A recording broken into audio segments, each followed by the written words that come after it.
तो हेलो दोस्तों, आज हम जिस मूवी की एक्सप्लेनेशन करने जा रहे हैं वो है द टैरो। दोस्तों, टैरो उन कार्ड्स को कहा जाता है जिसके जरिए से किसी का भी फ्यूचर देखा जा सकता है। वैसे तो टैरो मूवी एक हॉरर मूवी है और उसकी कहानी भी बहुत जबरदस्त है और IMDb पे इसकी रेटिंग है 5 आउट ऑफ 10। तो चलिए अब बिना टाइम गवाए अपनी मूवी की एक्सप्लेनेशन स्टार्ट करते हैं। तो मूवी की शुरुआत में हम 7 फ्रेंड्स के एक ग्रुप से मिलते हैं और इन 7 में से 3 मेन कैरेक्टर्स हैं जिनमें शामिल है हेली, ग्रैंट एंड पैक्सटन, और जबकि माइनस कैरेक्टर्स में शामिल है Alice, locus, PH and Madeline. आज एलिस का जन्मदिन था और ये सभी लोग मिलके उसके जन्मदिन को सेलिब्रेट कर रहे थे। ये लोग जिस घर में सेलिब्रेशन बना रहे थे वो किराए का था। हेली ग्रैंट की गर्लफ्रेंड थी और कुछ दिन पहले ही इनका ब्रेकअप हुआ था, जिसकी वजह से वो दोनों एक दूसरे से बात तक नहीं कर रहे थे और ये बात उनके दोस्तों को भी पसंद नहीं थी। ये सभी लोग शराब पी रहे थे, लेकिन कुछ देर बाद शराब खत्म हो जाती है तो ग्रैंट घर के अंदर शराब लेने के लिए जाता है और बाकी सभी भी उसके पीछे पीछे घर के अंदर आ जाते हैं। ये घर किराए का था और उन लोगों को नहीं पता था कि शराब कहाँ रखी हुई है। तभी ये सभी लोग शराब ढूंढने लगते हैं और शराब ढूंढते ढूंढते तहखाने में बने एक कमरे में आ जाते हैं। अब इस कमरे के दरवाजे पे कीप आउट लिखा हुआ था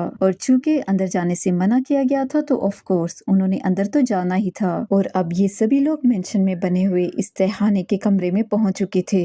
इस बेसमेंट के अंदर काफी एंटीक चीजें रखी हुई थी। तभी पैक्सन का ध्यान लकड़ी से बने हुए एक बॉक्स में जाता है जिसमें काफी पुराने टैरो कार्ड्स पड़े हुए थे। टैरो कार्ड्स मतलब अपना भविष्य जानने वाले पत्ते, और इन सभी लोगों को कार्ड के जरिए से अपना भविष्य जानने की चाह मचती है। इन सभी दोस्तों में से हेली को टैरो कार्ड्स पढ़ना आता था और अब ये सभी लोग हेली से इंसिस्ट करने लगते हैं कि इन टैरो कार्ड्स के जरिए से उनका फ्यूचर बताओ, लेकिन हेली टैरो कार्ड्स पढ़ने से साफ साफ मना कर देती है क्योंकि उसका मानना था कि टैरो कार्ड्स बुरी शक्तियों से जुड़े होते हैं और उन कार्ड्स को पढ़ने से कुछ बुरा भी हो सकता है, लेकिन कोई भी उसकी बात को सीरियस नहीं लेता। तभी एलिस हेली को टैरो कार्ड पढ़ने का ऑर्डर देती है और चूंकि आज एलिस का बर्थडे था और इसी वजह से हेली उसे इनकार नहीं कर पाती और इसके बाद सभी लोग बैठ जाते हैं और हेली टैरो कार्ड्स को टेबल पे सजाने लगती है। हर एक टैरो कार्ड पे चुड़ैल और राक्षस जैसे कुछ इमेज बने हुए थे और फिर हर किसी के भविष्य का अलग अलग पत्ता खुलता है। एलिस के चुने हुए कार्ड में सीढ़ी जैसा कुछ बना हुआ था।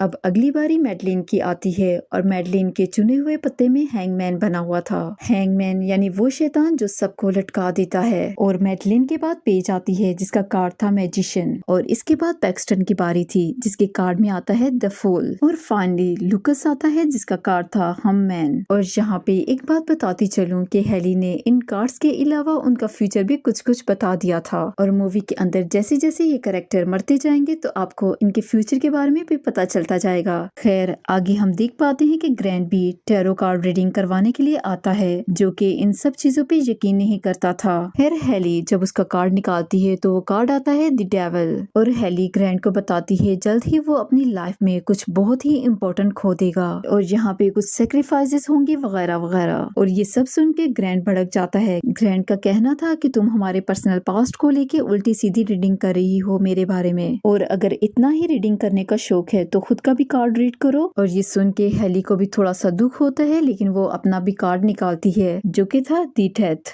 यहाँ से सीन अगले दिन पे शिफ्ट होता है जहाँ पे हम देख पाते हैं कि लुकस एक स्क्रैच कार्ड के जरिए से $7,000 जीत चुका था। लेकिन हैरानगी की बात तो ये थी कि कल लुकस का हेरोस्कोप देखते हुए हेली ने उसे बताया था कि उससे कुछ फाइनेंशियल गेन होंगे। तो यहाँ पे कहीं ना कहीं टैरो कार्ड की रीडिंग वाली बात दुरुस्त हो रही थी, लेकिन इस बात पे कोई भी ज्यादा ध्यान नहीं देता। खैर अपना अपना भविष्य जानने के बाद सभी लोग अपने अपने घर पे चले जाते हैं। तभी एलिस को दिखाया जाता है जो कि अपने घर पे बैठी पेज से बातें कर रही थी तो उसे कुछ आहट सुनाई देती है और जब एलिस बाहर जाके देखती है तो वहाँ पे उसे कोई भी दिखाई नहीं देता और वो देखती है कि ऊपर वाले कमरे से सीढ़ी सिरक के नीचे आ गई है, जिसे देख के वो काफी हैरान थी क्योंकि इतनी बड़ी सीढ़ी खुद ही सिरक के नीचे नहीं आ सकती थी और वो इसके बारे में ज्यादा ना सोचते हुए सीढ़ी ऊपर कर देती है। और इसके बाद वो अपने रूम में आती है और फिर से पेज से बातें करने लगती है, लेकिन तभी अचानक उसके कमरे के दरवाजे पे जोरदार आवाज आती है और ये आवाज इतनी तेज थी कि जैसे कोई बहुत बड़ी चीज किसी ने दरवाजे पे दे मारी हो। एलिस फिर से घबरा जाती है और दोबारा से कमरे से बाहर जाके देखती है, लेकिन इस बार भी बाहर कोई नहीं था और उसे लग रहा था कि शायद उसके दोस्त उसके साथ कोई मजाक कर रहे हैं। और फिर वो चिल्ला के कहती है कि अगर कोई तुम में से मजाक कर रहा है तो प्लीज इस मजाक को बंद करो, लेकिन कोई भी उसकी बात का जवाब नहीं देता और अब वो देखती है कि सीढ़ी फिर से नीचे आ गई थी और इस बार वो सीढ़ी को ऊपर नहीं करती बल्कि खुद ही सीढ़ी से ऊपर जाती है, ये देखने के लिए कि वहाँ पे कोई है तो नहीं। और जब वो ऊपर पहुँचती है तो देखती है कि वहाँ पे बहुत सी मोमबत्तियां जल रही थी। एलिस को अभी भी लगता था कि शायद उसके दोस्त उसके साथ मजाक कर रहे हैं, लेकिन ये कोई मजाक नहीं था क्योंकि एलिस को मोमबत्तियों के साथ साथ अपना भविष्य वाला कार्ड भी वहीं पड़ा मिलता है और कोई एलिस को उसके साथ फ्यूचर में क्या होने वाला है पढ़ के सुनाने लगता है। और अब कोई एलिस को पकड़ के सीढ़ियों से नीचे गिरा देता है और एलिस औंधे मुंह नीचे गिरती है। अब एलिस को काफी चोट आती है और इससे पहले कि वो कुछ सोच पाती, यहाँ से भाग पाती, इससे पहले ही एक चुड़ैल सीढ़ी से नीचे आके उसे मार डालती है। अब अगले दिन वहाँ पे पुलिस आ जाती है और एलिस की मौत की खबर सारी तरफ फैल जाती है। एलिस के सभी दोस्तों को उसकी मौत का बहुत ज्यादा दुख था और यहाँ पे हेली को थोड़ा सा डाउट होने लगता है कि यहाँ पे जो भी हुआ है वो उसके कार्ड रीडिंग की वजह से हुआ है, लेकिन उस समय वो किसी को कुछ नहीं बताती। और अगले सीन में हम मैडलिन और लुकास को देखते हैं जो कि एक दूसरे को पसंद करते हैं और लुकास मैडलिन को उसके घर छोड़ के खुद मेट्रो स्टेशन की तरफ बढ़ने लगता है और उस ट्रेन स्टेशन पे आम लोगों का आना मना था, लेकिन फिर भी लुकास उस स्टेशन की तरफ जाता है। और लुकास यहाँ पे किस काम से आया था ये बात तो किसी को भी नहीं पता थी, ये स्टेशन पूरी तरह से खाली था। तभी लुकास को अपने पीछे किसी की आहट सुनाई देती है, लेकिन जब वो पीछे मुड़ के देखता है तो वहाँ पे कोई नहीं था। तभी वो आगे बढ़ता है तो स्टेशन की लाइट्स खुद ब खुद ऑफ होने लगती हैं। ये देख के लुकास काफी ज्यादा घबरा जाता है क्योंकि अंधेरा बहुत तेजी से उसकी तरफ बढ़े जा रहा था और वो अपने भागने की रफ्तार और तेज कर लेता है, लेकिन चलते चलते उसके पाँव में एक अखबार आता है और वो ये न्यूज़पेपर देख के हैरान रह जाता है क्योंकि उस पे लिखा था लुकास आज तुम मरोगे। और तभी उसे भी अपना भविष्य सुनाई देता है और वो तेजी से भागता है, लेकिन मौत उसका पीछा नहीं छोड़ती और कुछ देर बाद एक साया उसे मार डालता है। अब अगले सीन में हम देखते हैं हेली और ग्रांट एक साथ बैठे बातें कर रहे थे। भले ही उनका ब्रेकअप हो गया था, लेकिन आज भी वो मन ही मन में एक दूसरे को पसंद करते थे। और अब जब ग्रांट हेली से बात करने के बाद यहाँ से जा ही रहा होता है तो इन दोनों के मोबाइल पे एक मैसेज आता है जिसमें लुकास की मौत की खबर थी। तभी पुलिस वाले इन सभी को तहकीकात के लिए बुलाते हैं। पुलिस वालों का इन सभी से सिर्फ एक ही सवाल था कि इतनी रात को लुकास वहाँ पे करने क्या गया था, लेकिन सभी एक ही जवाब देते हैं कि उन्हें कुछ नहीं पता। तभी मैडलिन रोते हुए बताती है कि कल रात लुकास उसके साथ था और वो अपने घर जाने के लिए निकला था, लेकिन घर जाने के बजाय वो वहाँ क्या करने गया इसके बारे में मुझे नहीं पता। और थोड़ी बहुत इन्वेस्टिगेशन के बाद इन सबको छोड़ दिया जाता है और अब ये सभी लोग घर जाके आपस में बातचीत करते हैं और किसी को भी ये बात समझ नहीं आ रही थी कि आखिर 2 दिनों में उनके 2 दोस्तों की जान कैसे चली गई। फिर हेली कहती है कि ये सब कुछ शायद उन्हीं कार्ड्स की वजह से हुआ है क्योंकि लुकास के कार्ड में निकला था कि उसे नियम तोड़ना पसंद है और नियम तोड़ने की वजह से उसे भारी कीमत चुकानी पड़ी। और एलिस के कार्ड पे सीढ़ी बनी हुई थी और उसकी मौत सीढ़ी की वजह से हुई। ग्रांट को इन बातों पे जरा भी बिलीव नहीं था, लेकिन बाकी सभी लोग इस बात पे यकीन करने लगे थे। सभी लोग बहुत ज्यादा डरे हुए थे क्योंकि अगली मौत उनमें से किसी की भी हो सकती थी। और अब ये लोग डिसाइड करते हैं कि उन्हें किसी ऐसे व्यक्ति की जरूरत है जो कि इन सभी टैरो कार्ड्स का और जादू टोने का जानकार हो। और हेली इंटरनेट पे ऐसे ही व्यक्ति को ढूंढने लगती है और तभी उन्हें मिस एस्टर नाम की एक लेडी के बारे में पता लगता है और ये औरत टैरो कार्ड को समझने में और उसे पढ़ने में माहिर थी और तो और वो इन टैरो कार्ड्स के जरिए से भूतों से भी बात कर सकती थी। और अब ये 5 दोस्त उसके घर का पता लगा के उसके घर की तरफ जाने लगते हैं और इस लेडी का खुद का घर भी भूतिया जैसा था और वो इन सभी लोगों को घर में इनवाइट करती है। और अब हेली एस्टन को सारी बात बताती है कि किस तरह से टैरो कार्ड को पढ़ने के बाद उनके 2 दोस्तों की मौत हो गई। और अब एस्टन पूछती है क्या वो कार्ड लकड़ी के एक छोटे से डिब्बे में थे। और ये बात सुन के हेली काफी हैरान हो जाती है कि ये बात एस्टन को कैसे पता। अब पूरी बात सुनने के बाद एस्टन सारा मामला समझ जाती है और वो उन्हें बताती है कि जिन कार्ड्स के जरिए से उन्होंने अपना फ्यूचर देखा था वो सारे शाबित कार्ड थे। और अब एस्टन इन टैरो कार्ड्स की हिस्ट्री बताने लगती है और वो बताती है कि 1951 में मेक्सिको सिटी में 6 मौतें हुई थी और ये 6 लोग इन्हीं टैरो कार्ड्स के जरिए से अपना फ्यूचर पढ़े थे मरने से एक दिन पहले। और 1969 में भी 8 लोगों की मौत हुई थी, सिर्फ एक ही दोस्त वापस आ पाई, बाकी सभी मारे गए। और इन सब ने भी मरने से पहले इन्हीं टैरो कार्ड्स के जरिए से अपना भविष्य जानने की कोशिश की थी। और हैरानगी की बात यह है कि इन सभी दोस्तों में से जो जिंदा बची वो एस्टन खुद थी। और एस्टन इसलिए नहीं मरी क्योंकि उसने सबका भविष्य पढ़ा था सवाए खुद के। और वो इन्हें बताती है कि उसने सारी जिंदगी टैरो कार्ड्स को पढ़ने में और इसे समझने में लगा दी। इस बॉक्स में रखे हुए टैरो कार्ड्स इतने खतरनाक क्यों हैं, इसके पीछे भी एक बहुत लंबी कहानी है और फिर वो इन सभी लोगों को इसके पीछे की कहानी सुनाती है। आज से कई सौ साल पहले 1798 में हेनरी में चार्ल्स नाम का एक आदमी था। उसकी बीवी प्रेग्नेंट थी और उनका पहला बच्चा होने वाला था और इस बात से वो दोनों ही बहुत ज्यादा खुश थे। और इन दोनों को एक एस्ट्रोलॉजर के बारे में पता लगता है जो कि टैरो कार्ड्स के जरिए से फ्यूचर बताया करती थी। अब एक दिन चार्ल्स इस एस्ट्रोलॉजर को अपना फ्यूचर दिखाने के लिए जाता है, लेकिन वो एस्ट्रोलॉजर चार्ल्स को बताती है कि उसकी बीवी और उसके पेट में पलने वाला बच्चा जल्द ही मरने वाले हैं और चार्ल्स को उसकी ये बात बहुत बुरी लगती है।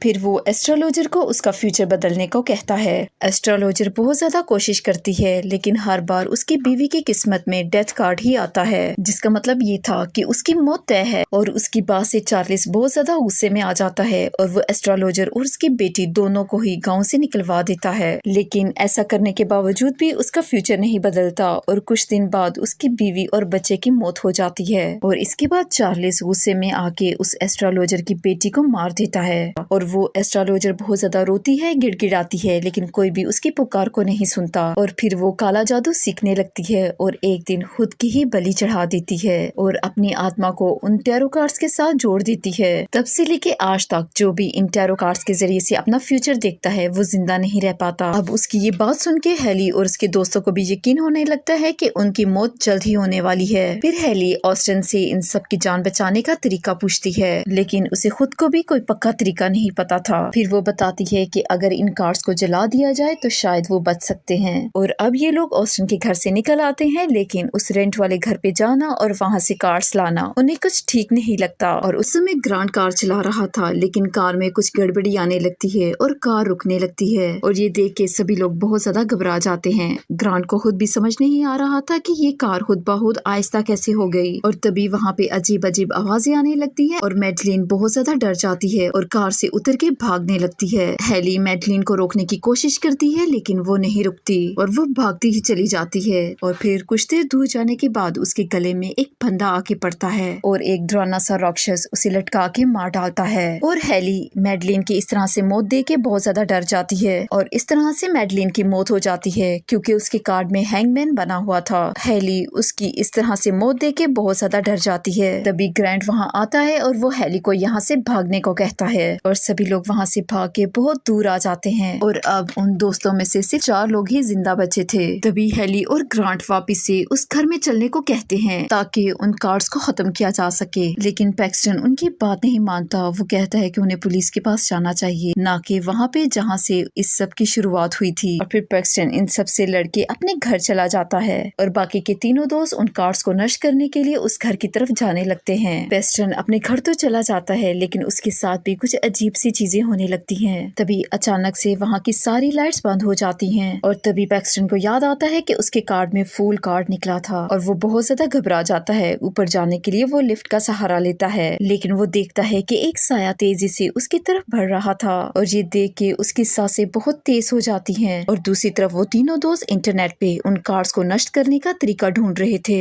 क्योंकि उन्होंने सिर्फ कार्ड्स को मुक्त ही नहीं करना था बल्कि शराब मुक्त भी करना था। तभी पेज को इंटरनेट पे एक वेबसाइट मिलती है जिसमें लिखा था कि इन कार्ड्स को जला के ही मुक्त किया जा सकता है। और तभी हेली फौरन से वो वुडन बॉक्स खोलती है और वो तीनों मिलके उन कार्ड्स को आग में फेंक देते हैं। और तभी अजीब सी बात होती है, ये कार्ड्स आग में भी नहीं जलते। और ये देख के इन तीनों का डर और भी ज्यादा बढ़ जाता है और फिर वो तीनों ऑस्टिन को कॉल करते हैं। और थोड़ी देर बाद ऑस्टिन भी वहाँ पे आ जाती है और वो अपने साथ 2-3 पत्थर लाई थी और वो इन पत्थरों को टेबल पे सजा देती है। और फिर वो उस आत्मा से बात करने की पूरी तैयारी कर लेती है और वो इन तीनों को थोड़ा दूर जाने का कहती है क्योंकि माहौल खतरनाक रूप ले सकता था। और जैसे ही ऑस्टिन मंत्र पढ़ना शुरू करती, एस्ट्रोलॉजर की आत्मा उसके पीछे आके बैठ जाती है और फिर वो आत्मा आग में से उन कार्ड्स को बाहर निकालती है और उनमें से ऑस्टिन का भविष्य पढ़ने लगती है। और देखते ही देखते ऑस्टिन का पूरा शरीर अकड़ जाता है। और चूंकि उस ज्योतिष ने अपनी आत्मा उन कार्ड्स के साथ बांध रखी थी और जब तक इन कार्ड्स के जरिए से कोई अपना भविष्य नहीं पढ़ता था, वो आत्मा उसको मार नहीं सकती थी और उस ज्योतिष ने एस्टन का फ्यूचर इसीलिए पढ़ा था ताकि वो उसे मार सके। और अब एस्टन को मरता देख के तीनों फ्रेंड्स बहुत ज्यादा डर जाते हैं और वो यहाँ से भागने लगते हैं। हेली और ग्रांट तो साथ में भागते हैं लेकिन पेज उनसे अलग हो जाती है, जिसका मतलब ये था कि अब पेज के मरने की बारी थी। और आपको याद होगा कि पेज की बारी में मैजिशियन कार्ड आया था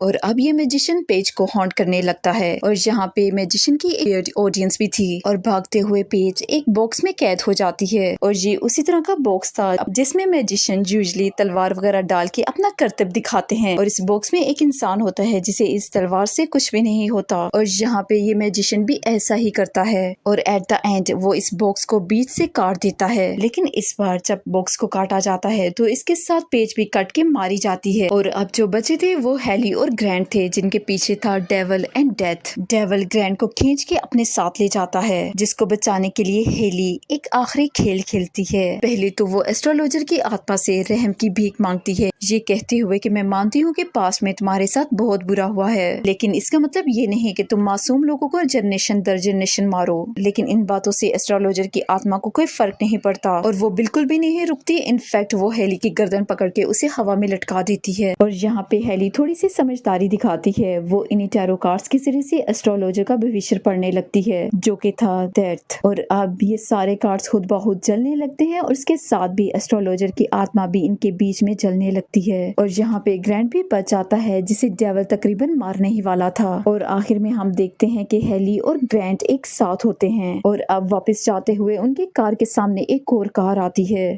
जिसमें से निकलता है पैक्सटन। जी हाँ, पैक्सटन भी सरवाइव कर गया था, क्योंकि इससे पहले कि फूल उसे मारता, पैक्सटन के रूममेट ने आके वो लिफ्ट खोल दी थी, जिससे पैक्सटन बच गया। और इस इंसिडेंट के बाद शायद कार्ड भी जल गए और इससे पहले कि फूल वापस आता वो कार्ड्स खत्म हो चुके थे। तो अब चूंकि फूल नहीं रहा था तो इसी वजह से पैक्सटन भी बच गया। और अब ये तीनों दोस्त हेली, ग्रैंट और पैक्सटन गाड़ी में बैठ के अपने घर की तरफ आते दिखाई देते हैं और अब यहीं पे मूवी खत्म हो जाती है।